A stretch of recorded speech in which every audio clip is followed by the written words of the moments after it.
सरोजनी नायडू को लेकर एक इम्पॉर्टेंट क्वेश्चन और भी याद रख लें आप, पोएम को डिफाइन करना। Right a critical appreciation of the village song by Sarojini Naidu.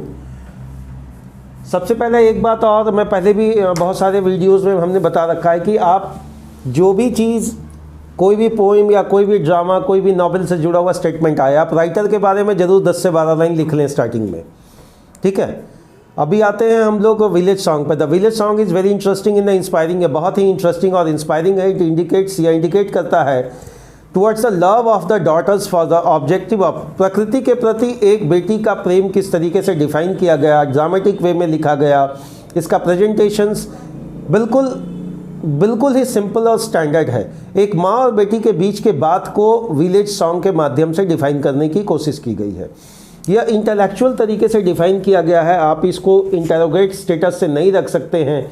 मतलब चूँकि यहाँ प्रश्न तो चल रहा है, लेकिन आप प्रश्न में कोई दबाव नहीं है, एक स्वीटनेस है।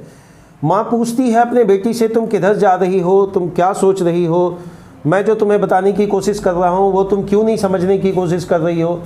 मतलब उसके ऐसे बहुत सारे मैंने वैसे प्रश्न हैं जो एक माँ हमेशा यूजुअली अपनी बेटी से पूछती है।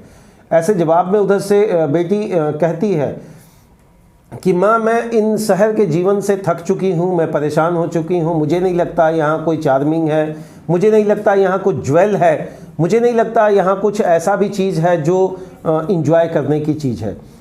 उधर से माँ कहती है, क्या तुम्हें ऐसा नहीं लगता तुम प्रकृति के सारे नियमों को तोड़ने जा रही हो, क्या तुम्हें ऐसा नहीं लगता तुम उस व्यक्ति को छोड़ने जा रही हो जो तुमसे बहुत बहुत प्रेम करता है, क्या तुम्हें वैसा नहीं लगता, क्या तुम्हें वैसा नहीं लगता कि वैसी चीज़ें जो बिल्कुल सिस्टमेटिक अप्रोच के साथ डिफाइन मैं कर रही हूँ उसे तुम समझने की कोशिश नहीं कर रही हो।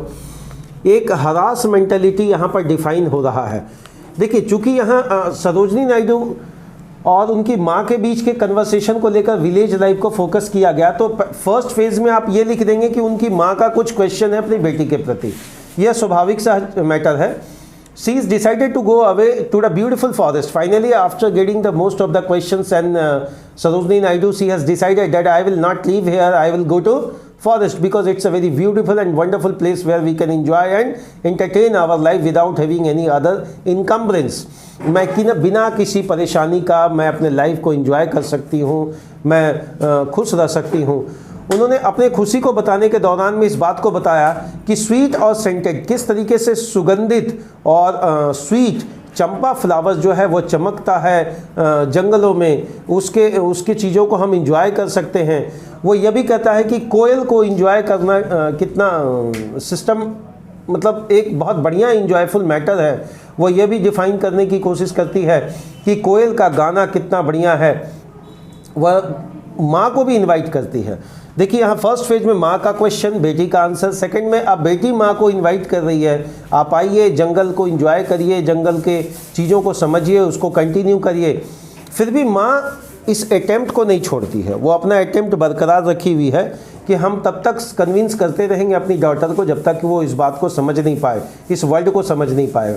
सी gives many beautiful examples to convince us, so she should not go away leaving all these pleasures. वह यह कहती है कि हम तुमको इस तरीके से समझाने की कोशिश करेंगे कि तुम इस खूबसूरत वर्ल्ड को, इस खूबसूरत चीज़ों को तुम छोड़कर नहीं जा सकोगे।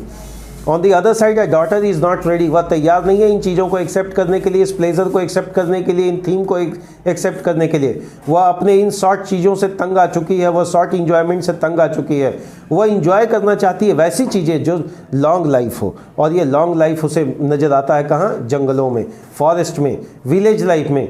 इन short we can say here, हम कह सकते हैं the language of the poem is very simple and convincing, बहुत ही समझाने वाली चीज़ है। और यह आर्टिस्टिकल फॉर्म में लिखा हुआ है। इसका चीज़ दिख तो रहा कॉमन, लेकिन यह अपने आप में अनकॉमन थीम रखता है।